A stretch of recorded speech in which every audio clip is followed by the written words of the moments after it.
أعوذ بالله من الشيطان الرجيم. بسم الله الرحمن الرحيم. الحمد لله الذي لا يبلغ مدحته القائل ولا يحصي نعماءه العادون ولا يؤدي حقه المجتهدون الذي لا يدركه بعد الحمم ولا يناله غوص الفتن الذي ليس لصفته حد محدود ولا نعت موجود ولا وقت محدود ولا أجل ممدود فطر الخلائق بقدرته ونشر الرياح برحمته ووتد بالسحور ميدان أرضه.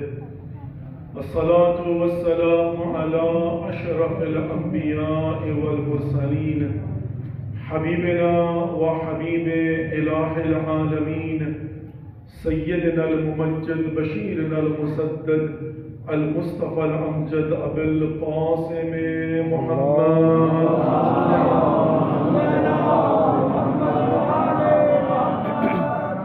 وعلى آل بيته الطيبين الطاهرين المعصومين المظلومين لا سيما بقية الله في الأراضين امام زماننا هذا حجة ابن الحسن روحي وأرواح العالمين لتراب مقدمه الفداء وجعلنا من خير أعوانه وأنصاره. رب اشرح لي صدري ويسر لي أمري واحلل عقدة من لساني يفقهوا قولي.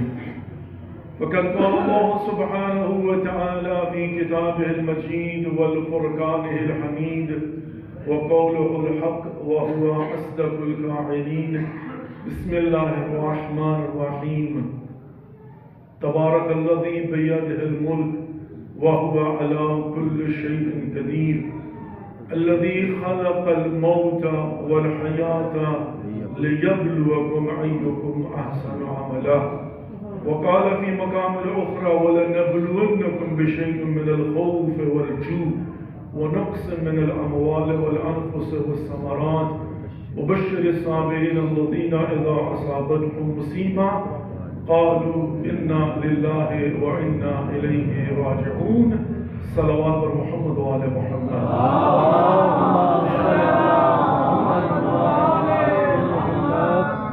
السلام علیکم ورحمۃ اللہ وبرکاتہ. بسم اللہ الرحمن الرحیم. اللهم كل وليك الحجة ابن الحسن صلواتك عليه وعلى آبائه في هذه الساعة وفي كل ساعة وليا وحافظا وقائدا وناصرا ودليلا وعينا حتى تسكنه أرضك طوعا وتمتعه فيها جميلا برحمتك يا أرحم الراحمين. آمين يا رب العالمين. صلوات محمد وعلى محمد.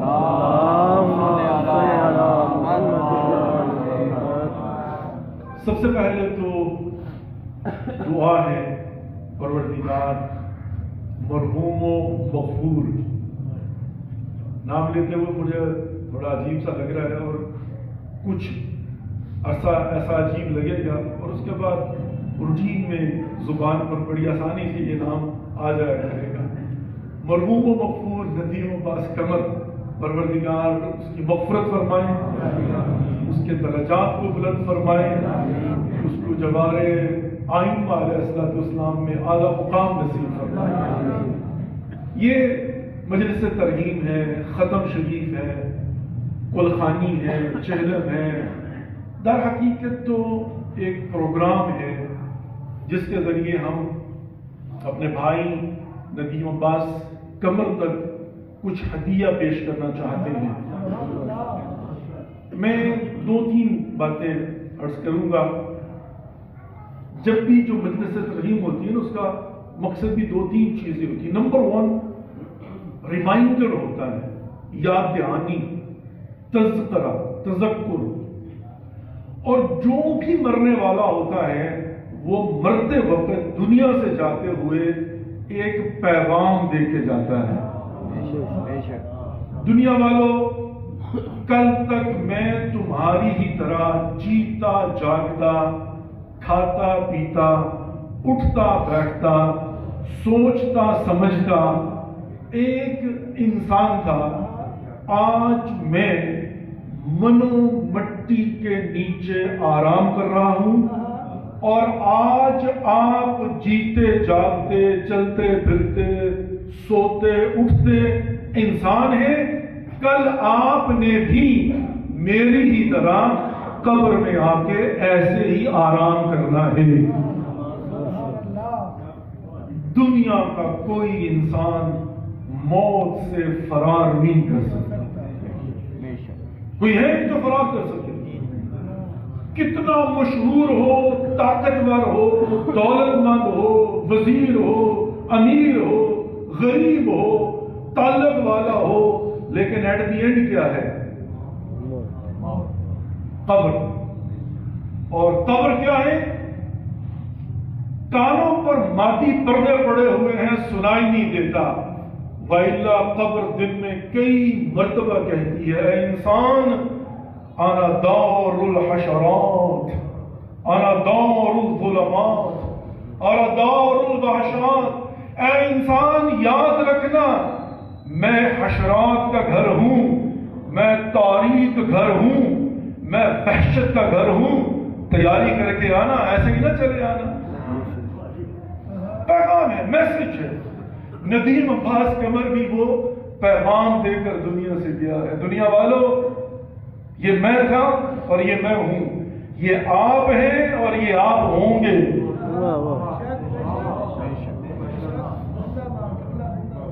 روایت ہے ملک الموت، سن نہیں سکتے نا ہم، چونکہ ہم عالم مادہ میں ہیں، سن نہیں سکتے۔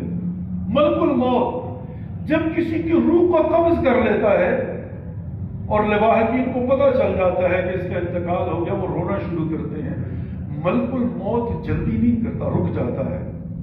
جانتے کیا کہہ کے جاتا ہے؟ وہ کہتے کیوں رو رہے ہو؟ میں نے کوئی ظلم کیا ہے؟ نہ اس گھر میں پہلی دفعہ آیا ہوں، نہ آخری دفعہ آیا ہوں۔ جب تک تم میں سے کوئی ایک بھی زندہ ہے، بار بار آتا رہوں گا، اور تم میں سے ایک ایک کر کے سب کو لے جاتا رہوں گا۔ سب سے پہلے ریمائنڈر ہے، کس کے لیے؟ میرے لیے، ہم سب کے لیے۔ اے انسان، تیری ابتدا کیا ہے؟ تیری انتہا کیا ہے؟ فلسفہ موت و حیات کیا ہے؟ زندگی کو سمجھے نا تاکہ گزار سکے۔ جب سمجھ نہیں تو گزارنا کیسے ہے؟ میں اکثر یہ بات عرض کیا کرتا ہوں، میرا دوست تھا 37 سال پرانا رفاقت تھی ہماری ندیم عباس قمر کے ساتھ۔ 3 مجلس ترہیم کے مقاصد ہوتے ہیں، پہلا فلسفہ موت و حیات، ریمائنڈر، اور ایک کون سا ہوتا ہے؟ اس شخصیت کے متعلق گفتگو کرنا۔ میں علماء کی موجودگی میں یہ بات عرض کروں گا، اوورسیز کا یہ ایک فائدہ بھی ہوتا ہے، ہم نے چلے جانا تو رہنا نہیں ہوتا نا۔ مجھے کیا پتا کل آپ کیا تبصرہ کریں گے، جو کرنا وہ کر لیجیے گا، مجھے کیا فرق پڑتا؟ اگر رہنا ہوگا تو ہو سکتا ہے کل وہ پرسوں کو محفلوں میں بیٹھ کے میرے منہ کو بات کریں گے، مجھے برا لگے گا، لیکن نہیں لگے گا۔ اصلاح کرنی چاہیے، تھوڑا سا زمانے کے ساتھ اپ ڈیٹ کرنا چاہیے۔ مجھے بہت برا لگا، معذرت کے ساتھ بہت برا لگا، میں نے بار بار سے بھی کہا، یہ پیسہ جو ہے نا، یہ پیسہ، اس کی عزت کرو۔ آپ نعت پڑھتے ہیں، بندہ پیسہ دیتے ہیں، کیوں پھینکتے ہو فرش کے اوپر یہاں پر؟ یہ کیا ہے؟ کوئی نہیں روکنے والا، کوئی سمجھانے والا نہیں ہے، کیوں ڈرتے ہو؟ ان کو کہو میرے بھائی اس کو لے کے جیل میں ڈال دے، یہاں پر رکھتے، بعد میں اٹھا لینا۔ پہلی بات تو یہ پیسہ دینا اس طرح سے بڑی بڑی بات ہے، لیکن چلو دے دیا، کیوں پھینک رہے ہو؟ میں نے دیکھا 3-4 لوگوں نے ایسے زمین پر پیسے پھینک رہے، یہ کون سی ہے؟ نہیں بات کرتے، چپ کر کے بیٹھ کر سن لیتے ہیں۔ بندگان خدا مقصد کو سمجھو اور سمجھاؤ۔ مجلس ترہیم ریمائنڈر ہے، سب سے پہلا ملک الموت، اس کا فرمان سنا دیے۔ سب سے پہلا فلسفہ موت و حیات کیا؟ زندگی کو سمجھو تاکہ گزار سکو، اور دوسرا کیا ہوگا؟ اس شخصیت کو سمجھو۔ میں 2-3 باتیں میں نے اس کے لیے سلوات پڑھی ہے پر محمد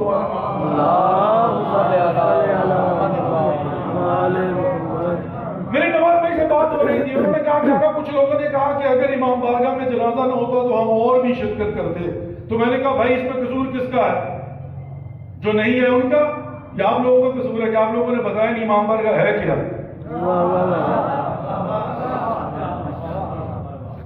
بتاؤ نا امام بارگاہ کیا ہے؟ اور خدا کی قسم یہ بھی ممبر ہی ہے، ممبر کے برابر بیٹھا، میں بڑی ذمہ داری کے ساتھ بات کرتا ہوں، ان بیچاروں کو نہیں پتا، ہمارے بھائی یہ نہیں پتا، آپ کہیں گے ہاں کیسے نہیں پتا؟ دلیل دیتا ہوں، مرحوم عامر لیاقت کے پروگرام بول ٹی وی میں بیٹھا ہوا تھا، اور مفتی حنیف قریشی صاحب، بہت بڑا نام ہے پاکستان کا، کون نہیں جانتا مفتی حنیف قریشی صاحب کو، اور لائیو پروگرام میں بیٹھ کر بات کر رہے تھے، بات ہو رہی تھی شیعہ سنی شادی کی، تو انہوں نے کہا بڑا مشکل ہے شادی کرنا، کہا کیوں؟ دلیل دے رہے تھے، اور یہ پروگرام پڑا ہوا یوٹیوب پر دیکھ لیجئے گا، کہا بات یہ ہے کہ اگر شیعہ لڑکا ہو یا سنی لڑکی ہو یا دونوں میں سے کوئی بھی ہو، اب لڑکا جو شیعہ ہوگا یا لڑکی شیعہ ہوگی وہ امام بارگاہ جانی چاہے گی اور سنی جو مسجد جانا چاہے گی تو مسئلہ ہو جائے گا۔ میں نے کہا قبلہ قربان جاؤں، یہ تو میں نے نہیں کہا قربان جاؤں، لیکن میں نے کہا بھائی بات یہ ہے کہ آپ کو سمجھ نہیں آئی، ہماری بھی مسجد ہوتی ہے، مسجد کا امام بارگاہ سے کیا تقابل ہے؟ مسجد عبادت کی جگہ، وہ مسجد ہے یہاں پر جائیے تھوڑا سا آگے مرکزی جامع مسجد، اور یہ کیا؟ یہ بارگاہ ہے، بارگاہ کسے کہتے ہیں؟ امام باڑہ، امام بارگاہ کیا کہتے ہیں؟ امام بارگاہ یعنی امام کی بارگاہ۔ کیا مطلب امام کی بارگاہ؟ اور بھائی مسجد میں حالت نجاست میں نہیں جا سکتے، مسجد میں ہندو نہیں جا سکتا، مسجد میں خواتین ان دنوں میں نہیں جا سکتی، اس لیے بارگاہ بنائی جاتی ہے کہ یہاں پر مسلمان بھی آ جائے، غیر مسلم بھی آ جائے، وہ پابندیاں نہ ہوں، یہاں پر کچھ نہیں، مجلس ہوتی ہے، پروگرام ہوتے ہیں، جو بھی ہے، مسلمان کو چھوڑا جائے، مسلم بھی جائے، کیا ہے؟ امام بارگاہ کون؟ ڈر کس بات کا؟ لیکن سمجھاؤ نا، بتاؤ نا، جب نہیں بتاؤ گے تو کیا ہوگا؟ یہی ہوگا، ایک پیٹرن بنایا ہوا ہم نے، اسے آگے کیوں نہیں جاتے؟ یہی مجلس ترہیم میں آپ نے فلسفہ موت و حیات بیان کی، آگے چل گئے، تھوڑا تیسرے مرحلے میں بھی جاؤ نا۔ میں ایک فرمان سے بات آگے شروع کرتا ہوں، مجھے فخر ہے اس بات کے اوپر۔ کس بات کے اوپر؟ ہمارے چھٹے امام جعفر صادق ان کا فرمان ہے، ایسے زندہ رہو جب تک زندہ رہو لوگ ملنے کی تمنا کریں۔ نواز بھائی گواہی دیں گے آپ کی، جب بھی آتا تھا کہتا تھا نندی بھائی سے پتا کریں، جائے گا تو ان سے ملے، اپنی تو میں گواہی دے سکتا ہوں، ہر کوئی ملنے کی تمنا رکھتا تھا، اور جب مر جاؤ تو لوگ یاد کر کے روئیں۔ ایسا مومن تھا ندیم عباس کہہ رہے ہیں، مڈل کلاس، تو کیا ہوا؟ محنت کر کے خوددار انسان کہاں تک گیا؟ الحمدللہ رب العالمین، دیکھ کر خوشی ہوتی تھی۔ مسلک سے آزاد انسان تھا، حالانکہ پکا مومن، ماتمی، نوحہ خان، مولا کا زادہ، زائر کربلا تھا، بلکہ آج کل اس کی فلائٹ تھی، اس نے امام حسین کی زیارت کے لیے جانا تھا، لیکن جس محفل میں بیٹھتا تھا کوئی اعتراض نہیں کر سکتا تھا، بلکہ ہم سے بھی زیادہ دوست سارے کے سارے صافی برادری سے پوچھئے، غیر مسلک کے لوگ تھے لیکن ایسے گھل مل جاتا تھا، صاحب ادب تھا، شعر و شاعری سے لگاؤ تھا، محبت کرنے والا، چہرے پر ہمیشہ مسکراہٹ رہتی تھی اس کے، رول ماڈل تھا ہمارے جوانوں کے لیے، بچوں کے لیے، کہ اس طرح سے بھی زندگی گزاری جا سکتی ہے، اس طرح سے بھی زندگی بسر کی جا سکتی ہے کہ جہاں پر انسان کا مسلک انسان کے آڑے نہیں آتا، بلکہ مسلکوں سے آزاد ہو کر اتحاد بین المسلمین کی فضا میں زندہ رہنا۔ کہاں سے کہاں تک گیا ہے؟ آج کے جوانوں کے لیے ضروری ہے کہ سمجھیں، کس محلے سے، کس گلی سے۔ میں اس بات کی گواہی دے سکتا ہوں، 9th گریڈ میں ہوگا، میں 10ویں میں تھا اور 9ویں میں، 9 اور 5 14 سال کا ہوگا، 14 سے 15 سال۔ اس وقت بھی اس بندے میں اتنی جرت تھی کہ ہم شہید عالم حسین حسین سے وہ ملنے کے لیے گئے، اور اس نے 2-3 سوالات اس وقت جب 14-15 سال کی عمر تھی، بڑے کانفیڈنس کے ساتھ، اور ہم تو پنجابی ہیں نا، ہماری تو اردو بھی آپ کو پتا پٹھانوں کی طرح ہوتی ہے، ٹائم لگتا ہے نا اردو سیکھنے میں، لیکن اس وقت اس نے جب سوال، مجھے جب میں نے بعد میں اس کا انتقال ہونے میں سوچا تو پھر مجھے یاد آیا، میں نے کہ اس بندے کے اندر تو اس وقت بھی جرت تھی کہ شہید حسینی سے جو ہے سوال کر رہا تھا، اور بڑے کانفیڈنس کے ساتھ، اور شہید بھی بڑے پیار کے ساتھ، بڑی محبت سے بیٹا بیٹا کہہ کے اس کے سوالوں کے جواب دے رہے تھے۔ سوال بڑی بر محمد والے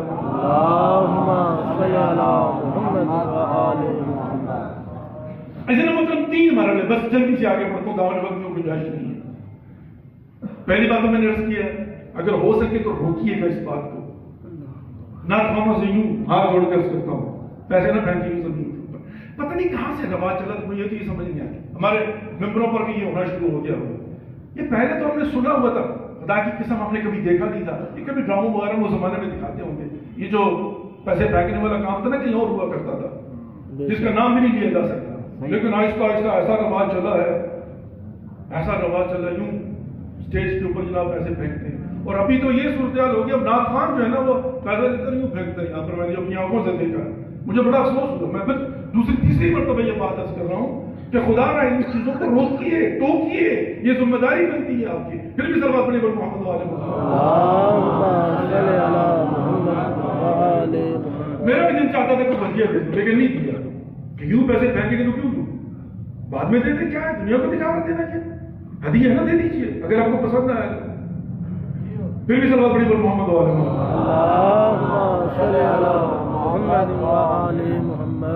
اور یہ پھر یہ ایکو اس کا اتنا تیز کر دیتے ہیں کانوں میں درد ہونا شروع ہو جاتا ہے. بندے خدا کو زبردستی تھوڑی ہے, تھوڑا سا تسلی کے ساتھ پیار کے ساتھ. دیکھیں یہ آپ نے ختم شریف رکھا ہے نا, ایک بندہ اپنا سارا کام چھوڑ کے اس سے کیا قصور ہے 2-3 گھنٹے بیٹھا رہے اور پھر انتہائی معذرت کے ساتھ میں پھر ہاتھ جوڑ کر کے ممتاز بھائی آپ نے بعد میں کہنا کہ کیا شروع ہو گئے تھے آپ جو ہے نا, لیکن بہرحال یہ بات عرض کرتا چلوں بھائی 15 نعت خوان ہے, یہاں تو کوئی نعت نہیں پڑھنی ہو, ایک ہی نعت بار بار بار بار بار 2-3 بس کافی ہے. 15 اور وہی سے بھائی نعت بھی ایک وسیلہ ہے پیغام پہنچانے کا, لیکن وہ کہتے تھوڑا آگے بھی جاؤ نا. کچھ فضائل جو ہے نا اتنے رسول خدا محمد مصطفیٰ صلی اللہ علیہ وسلم کچھ اس کے اندر پیغام بھی دو نا, ان کی سیرت کو بھی بیان کرو نا, ان کے کردار کو بھی بیان کرو نا, تاکہ جب انسان سنے تو جہاں پر وجد میں آئے, جہاں پر اس کے دل کو عشق مصطفیٰ کی معرفت ہو, وہیں پر اس کو کچھ پیغام بھی مل جائے, تاکہ انسان جو ہے کچھ لے کر جائے, سیکھ کر جائے. تھوڑا سا ان کو ہدیہ بھی دو, ان کو کہو بھائی نئی نعت لے کر آؤ, کوئی نیا پیغام لے کر آؤ, اور پھر آپ 10 یا 20 بیٹھ کر سن لو. وہی جناب ایک ہی نعت ہے اور ہر بندے نے وہی پڑھنی ہوتی ہے, اور 1.5 گھنٹہ جناب آپ نے بٹھانا. اس لیے آپ دیکھ لیجئے گا جو ختم کا ٹائم ہوگا اس وقت لوگ آئے کہ بھائی ٹھیک ہے ختم سنیں اور گھر کو جائیں. صلوات بر محمد والے وہ نواز بھائی کے بیٹے کی شادی تھی, میں وہاں پر آیا تو چھری لے کر نہ بیٹھا ہوا تھا ذہن. میں نے کہا یار یہ چھری کیوں پکڑی ہوئی ہے, مائنڈ کیجیے گا اس وقت انہوں نے تو نہیں کیا تھا, میں نے اس وقت نہیں کیا دیا تھا کہتے وہ خواتین نے پکڑا دی. میں نے کہا پھر بھی فلسفہ ہوگا. میں نے بھی مجھے یاد ہے اپنے فورم میں دیکھا ہوا تھا کہ چھری پکڑتے ہیں. تو نواز بھائی نے پوچھ کے بتایا کہ وہ نا جن جو ہوتے ہیں نا ان کے ڈر سے چھری جو ہے رکھی ہوتی ہے کہ جنوں کا سایہ نہ پڑ جائے. میں نے کہا عجیب آدمی ہو یار, ایک سید تمہارے ساتھ بیٹھا ہوا جو بدبخت جن سید سے نہیں ڈرے گا وہ چھری سے ڈر جائے گا.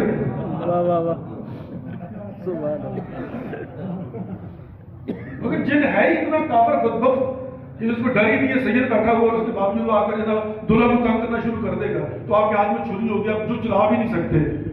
ماشاءاللہ کوئی میک سینس کرتا ہے کہ چھری دکھا کے جناب جنوں کو ڈرا رہے ہیں, کیا ہے وہ بندہ بیٹھ کر سوچو تو صحیح نا. اگر یہی وجہ ہے, اگر کوئی اور وجہ تو مجھے نہیں پتا. وہ ادھر کبھی تو بیٹھ کر قبلہ بات کرے گا کہ چھوڑ دو یار چھریاں, اب تو اسلحہ بھی چھپا کے چلنا ہوتا ہے بھائی. تو اب جنوں کا ہم نے جو چھری وہ بھی لپیٹا ہوا, مطلب جو صلوات اور محمد والے کو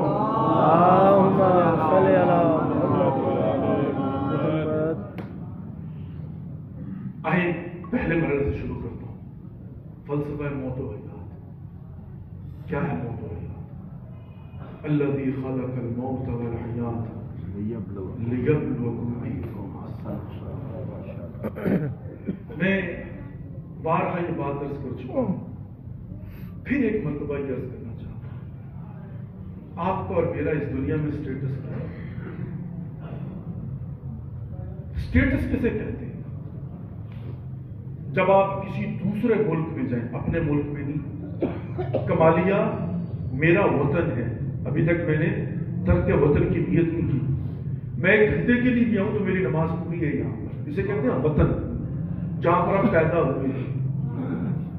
ایسے ہی اس کو کہتے ہیں وطن. ایسے ہی میں آپ سے سوال کرتا ہوں, آپ کا وطن کون سا وطن ہے؟ فلسفہ موت و حیات تو یہ ہے نا کہ میرا وطن کون سا ہے. یہ دنیا میرا وطن نہیں ہے. انا للہ و انا الیہ راجعون. میں اللہ کی طرف سے آیا ہوں اور میں نے اللہ کی طرف پلٹ کے جانا ہے. تو یہ وطن تو میرا وطن نہ ہوا نا. اگلا سوال, کون آیا ہے اور کس نے جانا ہے؟ یہ میرا وجود اس دنیا میں بنا ہے. اس کا آغاز میری ماں کے پیٹ میں ہوا ہے. تو اس کا مطلب یہ ہوا کہ یہ وجود نہیں آیا اور اس نے کہیں نہیں جانا. کوئی اور ہے جو آیا ہے جسے پلٹ کر جانا ہے. وہ کون ہے؟ یسألونک عن الروح قل الروح من امر ربی. ہے میرے حبیب, تم سے آ کر پوچھتے ہیں یہ روح کیا ہے, ان سے کہو یہ اللہ کا حکم ہے, امر ہے. وہ ہے جو آتا ہے اور وہ ہے جو چلا جاتا ہے. اور وہ کیا ہے؟ وہ کمانڈنگ پاور ہے. وہ میرے وجود میں ہے, اس جسم کے اندر ہے. اس کی وجہ سے آنکھ دیکھتی ہے, اس کی وجہ سے زبان بولتی ہے, اس کی وجہ سے کان سنتا ہے, اس کی وجہ سے ہاتھ چلتا ہے, اس کی وجہ سے ٹانگیں چلتی ہیں. جب تک وہ ہو تو آنکھ کھلی دیکھ رہی ہوتی ہے. اگر وہ نہ ہو تو آنکھ کھلی بھی ہو تو دیکھ نہیں سکتی. اس کی کوئی دلیل ہے؟ ہاں ہے.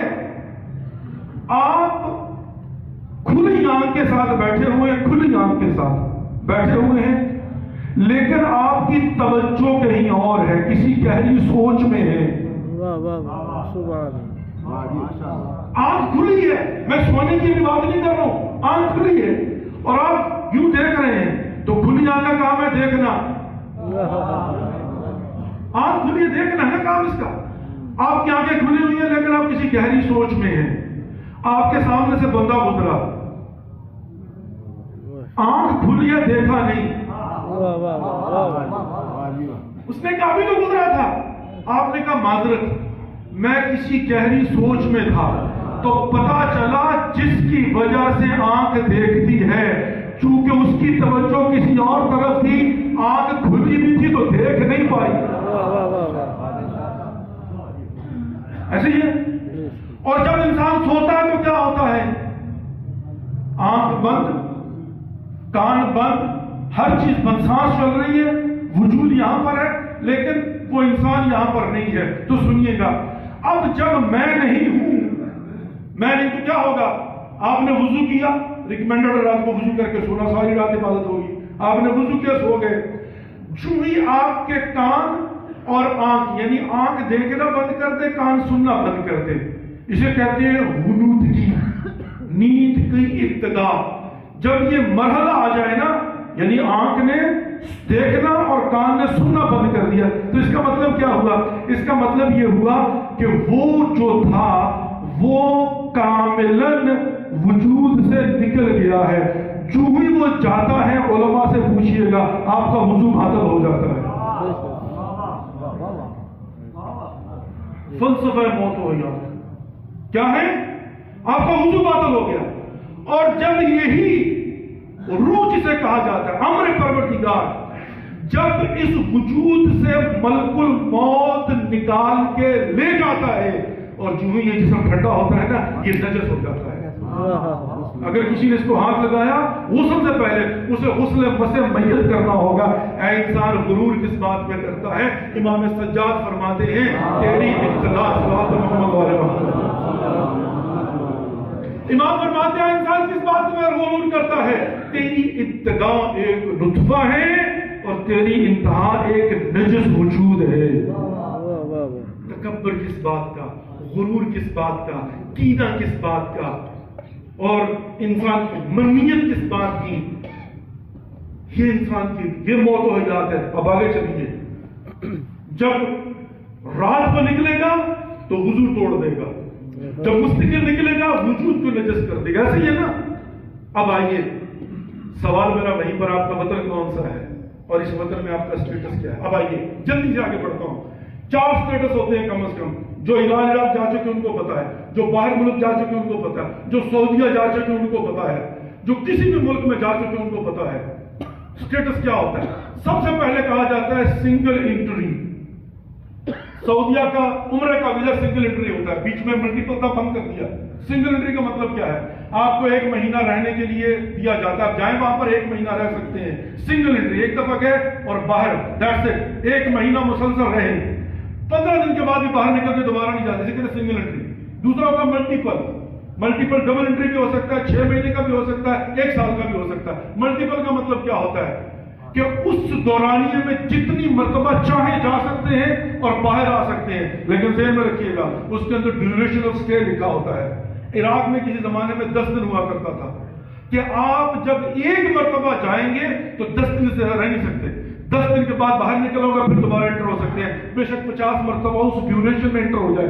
اور تیسرا ہوتا ہے پرماننٹ ریزیڈنٹ, گرین کارڈ جسے کہا جاتا ہے. اس کا مطلب کیا ہوتا ہے کہ آپ مستقل شہری نہیں ہیں, لیکن اب آپ وہاں پر ہمیشہ رہ سکتے ہیں, جب تک دل چاہے رہ سکتے ہیں. اور چوتھا ہوتا ہے سٹیزن, آپ کو پاسپورٹ دے دیا جاتا ہے, اب آپ اس ملک کے رہائشی ہو گئے ہیں. میں جلدی سے صرف ایک سوال, آپ 1 لمحے کے لیے مجھے سوچ کر بتائیے, یہ میں نے بتا دیا, انا للہ و انا الیہ راجعون, ہم اللہ کی طرف سے آئے ہیں, ہم نے اللہ کی طرف جانا ہے, اور یہ میرا وجود اسی دنیا سے بنا ہے, اسی مٹی سے بنا ہے, میرے باپ کے نطفے سے بنا ہے, میری ماں کے پیٹ میں بنا ہے. تو اس کا مطلب ہے یہ وجود وہاں سے نہیں آیا.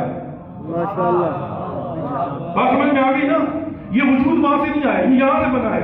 لیکن ہاں اس وجود کے اندر جس کی وجہ سے دیکھ سک رہا ہوں, سن رہا ہوں, بول رہا ہوں, وہ کہیں سے آیا ہے اور اس نے وہاں پر جانا ہے. یہ آنے اور جانے کے درمیان اس کا اس دنیا میں جسے عالم مادہ کہا جاتا ہے اسٹیٹس کیا ہے؟ سنگل انٹری ہے, ملٹیپل ہے, پرماننٹ ہے یا سٹیزن ہے؟ یہ بتائیے. جو کہتا ہے سنگل انٹری ہاتھ کھڑا کریں. آپ کو اپنے ویزے کی بھی معرفت نہیں ہے میرے بھائی. آپ لوگوں کو تو جرمانہ ہونا چاہیے. آپ کو تو یہ بھی نہیں پتا بھائی, فرق پڑتا ہے, فرق پڑتا ہے. یہ میرے بھائی بیٹھے ہوئے بابر سے 7-8 سال میں پاکستان سے پوچھیے گا, امریکہ کی بات کرتا ہوں, وہاں پر جب تک گرین کارڈ نہیں ملتا بندے کی سوچ کچھ اور ہوتی ہے. 20 سال سے بیٹھے ہوئے لوگ, کیوں؟ وہ کہتے ہیں ہم یہاں پرماننٹ تھوڑی ہیں. وہ جتنا کماتے ہیں اپنے ملک میں بھیج دیتے ہیں, وہاں پر لگاتے نہیں, گھر نہیں خریدتے, کہتے ہیں یہاں ہم نے اس میں تھوڑی رہنا ہے. جب گرین کارڈ مل جائے تو سوچنا شروع کرتے ہیں, اور جب سٹیزن ہو جائے تو پھر کہتے ہیں اب جائیداد بنانے, پتہ نہیں بچے واپس جائیں گے یا نہیں جائیں گے. 30 سال تک فرق پڑتا ہے. آپ کو پتا ہونا چاہیے اس ملک میں, اس دنیا میں آپ کا اسٹیٹس کیا ہے, تاکہ اس کے مطابق زندگی بسر کرے نا. کوٹھیاں تو وہ بنائے جس نے مستقل رہنا ہے میرے بھائی.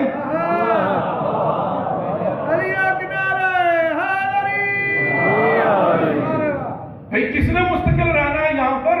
ذرا ہاتھ کھڑا کر کے کہنا کہ میں نے مستقل. کوئی رہ سکتا ہے یہاں پر مستقل؟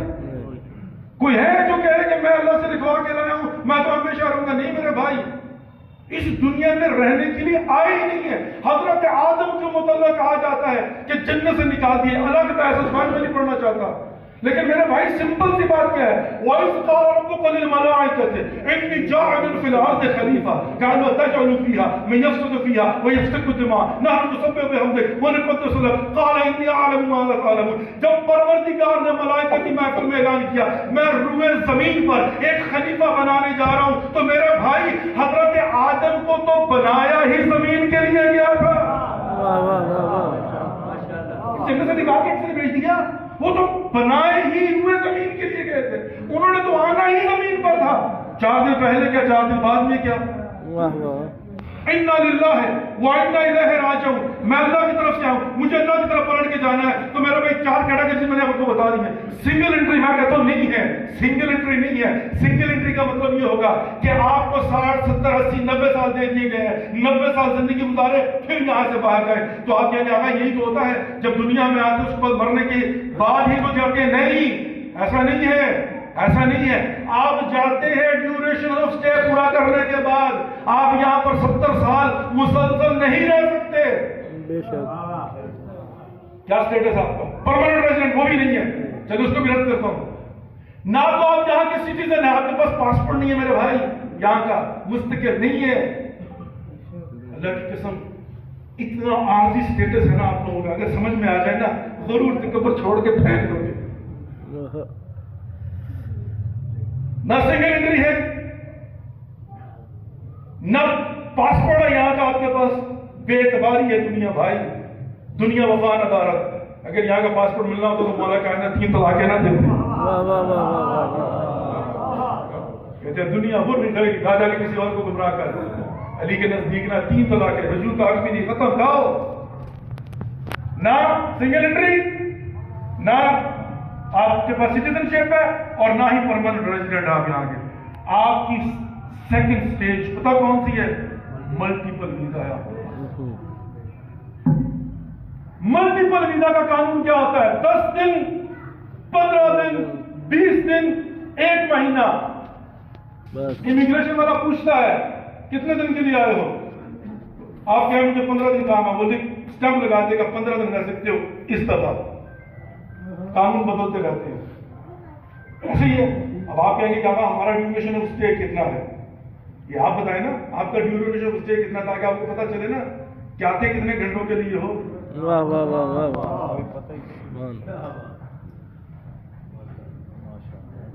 یہ جتنے چہرے دیکھ رہے ہو اللہ تعالیٰ آپ لوگوں کو سلامت رکھے.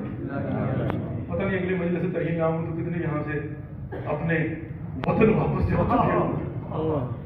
حقیقت ہے، ایسے ہی ہے. اس کو سمجھے، یاد کریں. آپ کا ملٹیپل ویزا ہے. کتنے سال کا کسی کو نہیں پتا، اللہ نے نہیں بتایا. کوئی 50 سال، کوئی 60 سال، کوئی 70 سال، کوئی 80 سال، کوئی 90 سال. لیکن ڈیوریشن آف اسٹے ہے. ڈیوریشن آف اسٹے کیا ہے؟ وہ کتنا ہے؟ پتہ کتنا ہے؟ اتنا ہی ہے جتنا آپ اس دنیا میں جاگ سکتے ہیں. سنا آپ نے کہ موت تو سولی پہ بھی آ جاتی ہے.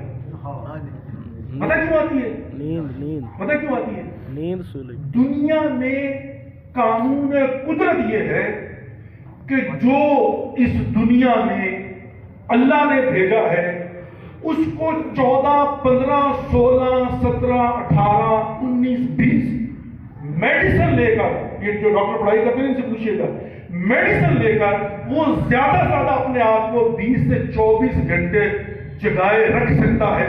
اس کے بعد وہ جسے اللہ نے بھیجا ہے اپنے وطن جانا پڑتا ہے ری انٹری کے لیے. آپ کہیں گے یہ کیا ہے؟ یہ ڈی ایس پی ریٹائر بیٹھے ہوئے، ان سے پوچھے گا بعد میں، ابھی نہ پوچھنا شروع کر دیجیے گا. سب سے بدترین ٹارچر کیا ہوتا ہے؟ کسی کو جگائے رکھے.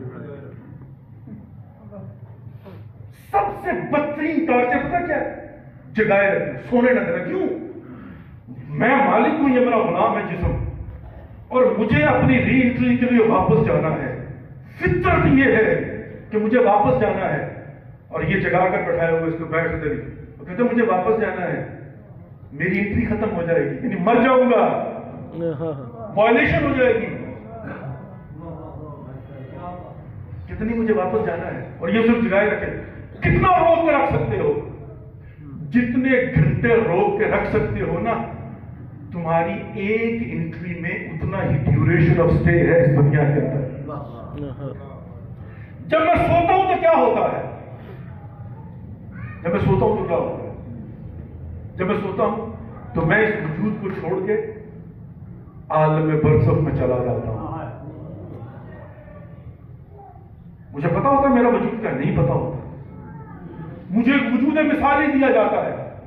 میں اس وجود میں جا کر اس دنیا میں چلا جاتا ہوں جہاں مرنے کے بعد جانا ہے تو واپس نہیں آنا. آیت اللہ العظمہ ناصر مکارم شرازی وہ فرماتے ہیں کہ یہ جسم ایک گاڑی کی طرح ہے اور اس کے اندر موجود میں ایک ڈرائیور کی طرح ہوں. یوں سمجھ لیجئے یہ گاڑی لیز پر مجھے ملتی ہے 14 یا 16 گھنٹے کے لیے. اور کوئی اس بات کی گارنٹی دے سکتا ہے کہ جب میں یہ جسم چھوڑ کر عالم برزخ میں جاؤں گا پھر اگلے دن واپس آنے کی گارنٹی کو دے سکتا ہے؟ یہ گاڑی ملے گا نا. بس اتنا ہے زندگی کی حقیقت یہ ہے. اور ہاں ہمارا بھائی ہمارے درمیان نہیں رہا. ندیم عباس قمر. میں اکثر تنقید کیا کرتا، میری عادت ہے تنقید برائے اسلام، برداشت کرتا تھا، اس کے اندر بڑی برداشت. یہ ہمارے صحابی بھائی جو ہے نا بعض کا تنقید کرے نا تو میسج ڈیلیٹ کر دیتے ہیں، بلاک نہیں کرتے لیکن میسج ڈیلیٹ کرتے، برا لگتا ہے. یہ چھوٹی چھوٹی چیزیں ہوتی ہیں. میں اکثر وہ نیچے کامنٹ کرتا رہتا، میری عادت ہے، میں نے ابھی کہہ دیا، مجھے لگا کہ مجھے کہنا چاہیے، میری ذمہ داری بنتی ہے، میں نے کہہ دیا. مثال کے طور پر آپ نے دیکھو شروع میں بڑا ہوتا تھا، جہاں کہیں محفل میں بیٹھے ہوئے ہیں، کھانا کھلا اور جناب جو ہے ویڈیو بنائی جا رہی ہے کھانے کی، کسی کے لقمہ ہاتھ میں، کسی کے منہ میں، کسی کا منہ کھلا ہوا، کسی نے چائے کا کپڑا. میں ندیم سے کہتے ہیں یہ کیا کرتے ہیں بھائی، خدا کا نام لو، کیوں ایسی ویڈیو بناتے ہیں؟ یا کھانا کھانے سے پہلے بناؤ یا کھانا کھانے کے بعد بناؤ. وہ بھائی صرف آپ لوگ اور تو نہیں دیکھ رہی نا، یہ کپڑے پہنے ہوئے عجیب و غریب قسم کے، یہ باتیں کر بند کر. ابھی میں نے پچھلے دنوں یہ جمالیہ کا ایک بندہ جناب نے، یہ انڈیا اور پاکستان کی جنگ چل رہی تھی اور بندہ جو نا ہمارے پنجابی لہجے میں مودی کو دھمکیاں دے رہا تھا، تیری ایسی کی تیسی فلاں. میں بیٹا سوچ رہا تھا، میں نے کہا یہ کم از کم اردو میں تو بات کرو تاکہ انڈیا والوں کو بھی سمجھ آئے کہ آپ کمالیہ سے بیٹھ کر اس کو چیلنج کر رہے ہیں. کم از کم جو ہے نا وہ تھوڑا سا آپ اپنی قوم کی نمائندگی، اور یقین کریں ہمیں بڑا فخر تھا اس بات کے اوپر کہ ہمارا بھائی ہماری قوم کی نمائندگی کرتا ہے اور صحیح نمائندگی کرتا ہے. لیکن آج کہاں ہے؟ عالم برزخ میں جا چکا. آج ہم اسے یاد کر رہے ہیں. یہ بیٹا اس پہ بیٹھا ہوا ہے، اللہ تعالیٰ اس کو سلامت رکھے اور ہمیں اس کے لیے کچھ کرنے کی توفیق نصیب فرمائے. بس ایک آخری بات کر کے آپ کی زحمات کو تمام کرتا ہوں. یہ باتیں بیان کرنے کی، بعض ہمارے دوست اس بات پر بھی اعتراض کرتے ہیں ختم کیا ہے، مرنے والا مر گیا، اب اس کو لباس کی ضرورت نہیں ہے نا، اس کو کھانے کی ضرورت نہیں ہے نا، اس کو پینے کی ضرورت نہیں ہے نا. ہمارے دوست اعتراض کرتے ہیں ہوا کیا نہیں ہے، کیا آپ ختم دلاتے ہیں بیٹھ کر، فاتحہ پڑھ کے بھیج دی اس کے لیے، یہ فقیر کو کھانا کھلا دو، مر گیا، مرنے والا چلا گیا. ہاں یہ بات صحیح ہے، وہ چلا گیا، نہ اس کو لباس کا فائدہ ہوگا نہ اس کو کھانے کا کچھ نہیں ہوگا.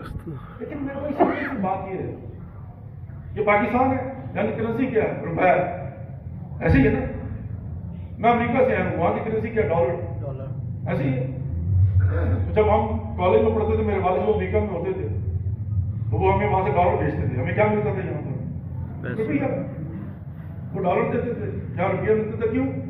وہ جا کر منی ایکسچینج والے سے کہتے تھے یہ $100 ہے، میرے ملک بھیج دو. تو وہ کیا کرتا تھا؟ وہ اس ملک کی کرنسی کنورٹ کر کے ہمیں دے دیتا تھا کہ بھائی جان یہ $100 ملا تو اس کے بس یہ روپئے. ایسے اتنا آدمی $100 وہاں پر تو 28,500 جو بھی ہے مل جائے. ایسے ہی ہے نا. مجھے سمجھ نہیں آتی اس ملک کا قانون اور یہاں کا اور وہاں کی کرنسی اور یہاں کی اور وہ اور ملک کی اور ملک. ایسے ہی ہے نا.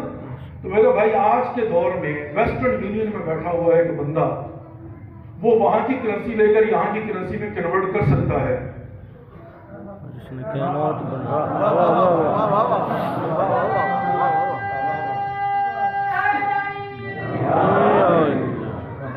وہ ڈالر کو روپیے میں کنورٹ کر سکتا ہے اور ہم یہاں پر ایک اللہ کے بندے کو کھانا کھلا کے خدا سے کہیں کہ پروردگار اس ملک کی کرنسی کا ہمیں نہیں پتا، ہم یہ تیرے بندے کو کھلا کے تجھ سے گزارش کرتے ہیں کہ جو کچھ اس کا حاصل ثواب ہے وہ عالم برزخ میں اس کرنسی کے مطابق ہمارے بندے کو دے دے.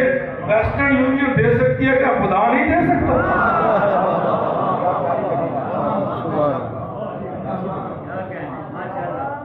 ہم پر اعتراض تب کرو اگر کھانا لے کے قبر میں پہنچ جائیں گے، یہ لے بھائی کھا لے. ہم اللہ کے بندے کو کھلا کے دعا کرتے ہیں پروردگار یہ جتنا بھی کھانا کھلایا ہے، جو لباس دیا ہے، یہ جو مجلس پڑی ہے، جتنا بھی ہے، اس کا حاصل ثواب یعنی جو کچھ اس دنیا کی کرنسی کا کنورژن ہوگا.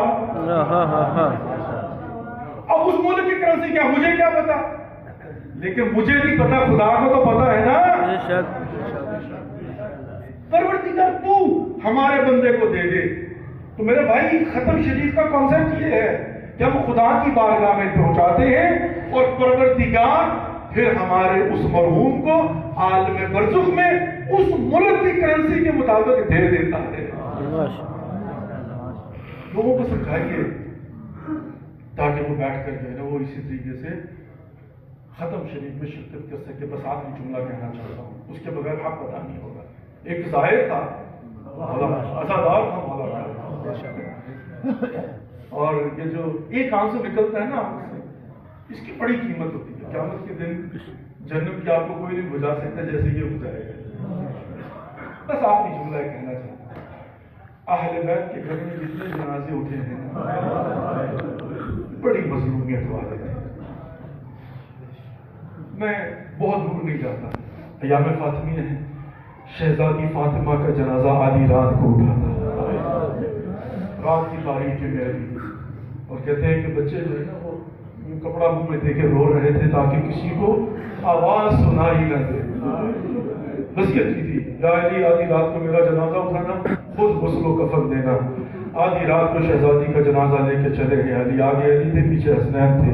ایک مرتبہ میرے مولا کائنات نے کسی کے قدموں کی آہٹ محسوس کی. کہا بیٹا حسن یہ کس کے قدموں کی آہٹ ہے؟ کہا بابا چادر میں لپٹی بہن زینب اپنی ماں کے جنازے کے ساتھ آ رہی ہے. علی نے کہا کہ علی کی غیرت گوارا نہیں کرتی, بیٹا حسن زینب کو گھر واپس چھوڑ کے آؤ اور پھر جنازہ لے کر آگے جائیں گے.